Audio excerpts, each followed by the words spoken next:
여러분 안녕하십니까? 이 시간에는 마가복음 12장 말씀 중심으로 드리겠습니다. 한 사람이 예수님께 나와서 가장 귀한 것을 질문합니다. 계명 중에 첫째가 무엇입니까? 그때 예수님께서 30절에 보시면은 내 마음을 다하고 목숨을 다하고 뜻을 다하고 힘을 다하여 주 너희 하나님을 사랑하는 것이다. 하나님을 사랑하는 것이다. 그랬습니다. 그러니까 성경 말씀 전체를 한마디로 요약하면은 하나님을 사랑하라는 것입니다. 오늘 이 말씀에 하나님께서 우리에게 내가 하나님을 사랑하라. 이것이 내가 행복한 사람이다. 그랬어요. 죄의 특징은 내가 사랑하는 것보다 내가 누구로부터 사랑받는 것만 생각하잖아요. 그 죄의 특징이에요. 죄의 성품에서 사랑을 아무리 받아도 또 부족해요. 또 부족해요. 그러한 사랑에 우리가 속으면 안 되겠죠. 하나님을 사랑하는 것이다. 그것이 사람이 행복한 삶이다 라고 하는 것입니다. 여러분, 사랑 자체는 무거운 짐이 아니죠. 사랑 자체가 나에게 만족이 되고 나에게 기쁨이 되는데 그 사랑 자체가 어떻게 무거운 멍에가 되겠어요? 그래서 신앙생활은 무거운 멍에가 아니라 신앙생활 그 자체가 나에게 기쁨이 되고 나의 힘이 되고 나의 즐거움이 되는 것이 그것이 정상적인 것입니다. 그러면 하나님께서 우리에게 주시고자 하시는 최고의 복은 무엇인가? 하나님을 사랑하는 것입니다. 하나님을 사랑해라.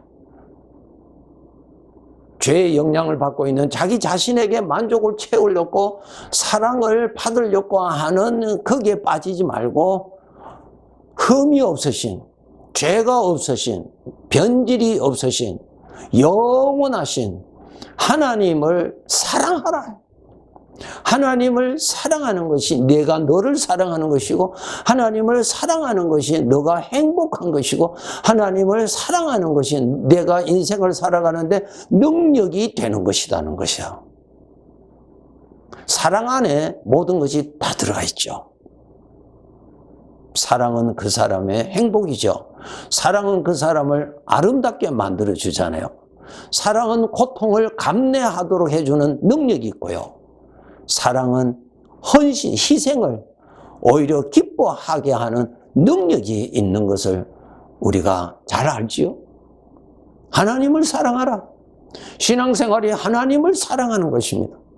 그런데 우리가 신앙이 어렸을 때는 이 죄의 성품의 영향을 받아서 내가 하나님께로부터 사랑받는 것만 생각하면 사랑받는 것만.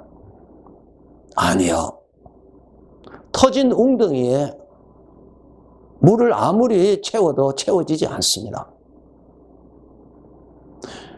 이스라엘 백성들이 출애굽하여서 광야 생활할 때 저들이 먹을 것이 없을 때 하나님께서 먹을 양식을 이런 새벽마다 가득하게 뿌려주었어요. 그때 저들이 얼마나 감사했겠어요. 그리고 그것을 거두어 들여서 먹을 때 얼마나 저들이 기뻐했겠어요. 그런데 그 만족이 오래 갔습니까? 하나님은 변함없이 그 양식을, 그 만나를 늘 밤중에 새벽에 가득하게 뿌려 주셨어요. 저들은 감사할 줄 몰랐죠. 첫째 날에 감사할 것이고 첫째 날에 하나님의 사랑의 선물이었다면 둘째 날도 똑같은 것이고 셋째 날에도 똑같은 것인데 왜 첫째 날에는 감격했는데 셋째 날, 다섯째 날에는 감격이 아니라 왜 부족하다고 불평했을까요? 그것이 죄의 성품에서 나타나는 것입니다.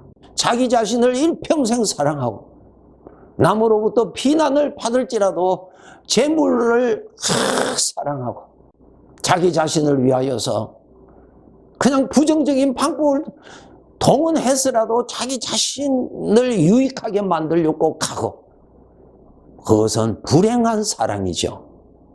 불행한 사랑이죠. 어떤 이는 죄를 사랑하잖아요. 불행한 사람이에요. 자기의 욕심이 채워지는 것을 사랑하죠. 불행한 사랑입니다. 하나님을 사랑하면은 그것이 바로 너의 행복이다. 너의 복이요, 너의 즐거움이요, 너의 능력이요, 너의 기쁨이다. 그것을 말씀해 주시는 것입니다.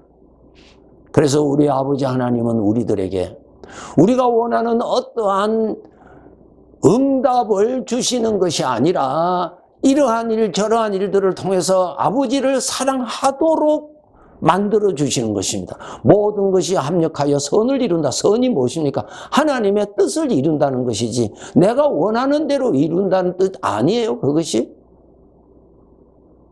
우리 아버지는 우리에게 최선의 것을 주시기를 원하는데 그것이 하나님을 사랑하는 것을 주시기를 원하십니다. 하나님을 사랑하는 것. 그것이 최고의 능력이요. 하나님 보시기에 가장 아름다운 것입니다. 우리는 하나님을 사랑할 수 있는 자유를 받았잖아요. 이스라엘 백성들이 애굽에서 노예 생활을 하고 있을 때 애굽에서 나올 자유가 없어서 못 나왔잖아요. 저들이 애굽에서 나올 자유가 없잖아요. 매여 있기 때문에. 그런데 하나님께서 저들을 해방시켜 주어서 나올 수 있도록 자유를 받았잖아요. 마찬가지로 우리가 죄에 잡혀서 죄가 주는 생각과 죄의 성품에서 주는 그 마음을 철저하게 믿고 연합이 되어서 살던 우리들을 거기에서 자유하게 해주셨어요. 자유하게 해주셨어요. 이스라엘 백성들을 애굽에서 자유케 하셨을 때 애굽이 없어진 것이 아니라 애굽의 종속에서 자유를 주셨다는 거예요. 하나님께로 하나님과 함께 할 수 있는 자유, 하나님을 따라갈 수 있는 자유, 하나님이 약속하신 가나안 땅에 들어갈 수 있는 자유를 받았다고요. 오늘날 우리들이 그러한 것입니다. 여러분이 예수님을 믿으신다면 하나님을 사랑할 수 있는 자유를 받았어요. 자유를 받았다니까요. 하나님께서 이스라엘 백성들을 애굽에서 해방시키시고 어느 날 저들이 눈을 떴더니 가나안 땅에 와 있더라. 그거 아니지요? 자기들의 발로서 애굽에서 나오고 광야를 지나야 하는 그 과정이 다 있었잖아요. 요한복음 21장 15절에 보시면 예수님께서 사랑하는 제자 베드로에게 베드로야, 내가 이 사람들보다 나를 더 사랑하느냐 물으셨어요. 귀한 질문이시죠? 오늘날 주님께서 나에게 물으신다면 우리는 뭐라고 대답을 드릴 수가 있겠습니까? 주님, 내 안에는 내 마음 중심에는 하나님을 사랑하기를 원하는 소원이 살아 있습니다. 이것은 우리 구원받은 자들에게는 다 있습니다. 소원이 살아 있습니다. 그렇게 말씀드리면서 그럼 어떻게 하면은 하나님을 사랑해야 되겠구나 하는 이 사랑, 그 소원대로 하나님을 사랑할 수 있는가? 하나님을 사랑하지 못하게 하는 방해가 있는데 그것이 죄의 성품입니다. 죄의 성품이 막고 있는 것입니다. 그것이 마태복음 13장에 예수님의 씨 뿌리는 비유에 씨앗을 뿌렸는데 돌짝밭에 뿌려졌는데 그 돌로 인하여서 그 씨앗이 자라지를 못하죠. 그리고 가시밭에 뿌려졌어요. 그 가시덩굴 때문에 자라지를 못했어요. 이것이 뭐예요? 구원받은 나에게 하나님을 사랑하고 싶어하는 소원은 하나님으로부터 받았는데 이 소원대로 하나님을 사랑하지 못하게 하는 죄의 성품, 죄의 생각이 나를 막고 있다는 것입니다. 방해를 하고 있다는 것입니다. 이거 뚫고 나가야 됩니다. 여러분, 이스라엘 백성들이 애굽에서 해방은 전적 하나님의 능력으로 해방받았지요. 그 다음부터는 하나님이 인도하시고 이스라엘 백성들은 따라가는 수고를 해야 되고 여러 가지의 어려운 일을 당했을 때에 거기에서 낙심하지 아니하고 하나님을 계속 따라가야 하는 수고를 해야 되는 것이 것처럼 우리들도 그러한 것입니다. 하나님을 사랑하고자 원하는 소원은 여러분 다 살아있어요. 구원받았다면 다 있어요, 여러분. 그러면 소원대로 움직여야 되는데 움직이지 못하도록 나의 죄의 성품이 사로잡고 있는 것입니다. 욕심이, 죄의 사상이, 나의 게으름이, 그러한 것들이 방해를 하여서 그냥 소원만 있고 하나님을 사랑하지 못하고 오히려 더 세상을 사랑하고 내 성품의 것을 사랑하고 거기에 안주하여 있을 수가 얼마든지 있다는 것입니다. 여러분 어떻게 하셔야 되겠어요? 출애굽시키신 하나님이 광야 생활에서도 하나님이 인도하셨죠. 너희들이 알아서 나오느라 하지 아니하고 하나님이 항상 같이 계셨어요. 그렇기 때문에 여러분, 우리 주님이 나에게 항상 같이 계시다는 것을 의식하시고 하나님께서 나의 마음을 인도하십니다. 이런 생각 저런 생각, 이런 생각을 주실 때 그 생각을 따라서 여러분 나오시면 나오게 됩니다. 나오게 돼요. 육신의 생각이 이러한 생각 저런 생각으로 방해를 놓고 있죠. 그런데 말입니다, 주님의 말씀을 따라서 순종해 나가면 문이 열립니다. 저들이 나를 잡지 못해요. 따라가면, 주님의 인도하심을 따라가면, 주님의 인도하심에 순종하면 빠져나갈 수가 있어요.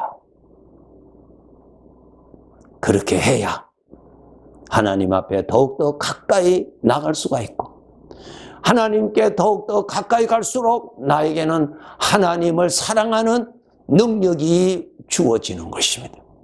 하나님을 사랑하고자 하는 이 소원된 씨앗이 발화가 되어서 싹이 나고 우미 돋고 이렇게 나타나는 법입니다.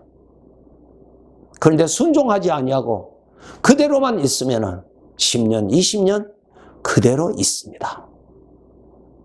그렇게 되면 안 되죠. 여러분, 하나님을 사랑할 수 있는 이 복이 얼마나 귀한 복이 됩니까? 그렇죠? 너는 죄를 사랑하면서 살아라. 너는 강도를 사랑하면서 살아라. 너는 살인자를 사랑하면서 살아라. 여러분, 이것은 나에게 불행이죠? 불행이에요. 그런데 하나님을 사랑하라. 그보다 더 귀한 행복이 어디 있어요? 너를 망할 자를 믿고 사랑하라. 저주지요? 너를 구원해주고 너를 사랑해주고 너를 책임져줄 하나님을 사랑하라. 최고의 복 아니에요? 나의 소원이 있다면 이전보다 더욱 하나님 사랑하기를 원합니다. 주님이 인도하세요. 내 마음의 생각으로 나타나세요. 하나하나 순종하세요. 그러면은 빠져나갑니다. 주님을 사랑할 수 있도록 주님이 인도하세요. 인도를 따라 가세요.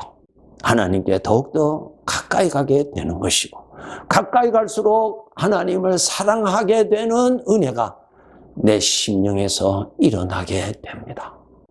사도 바울은 주님을 얼마나 사랑하였는지, 복음을 위해서 그가 말로 다 할 수 없는 어려움을 많이 겪었지요.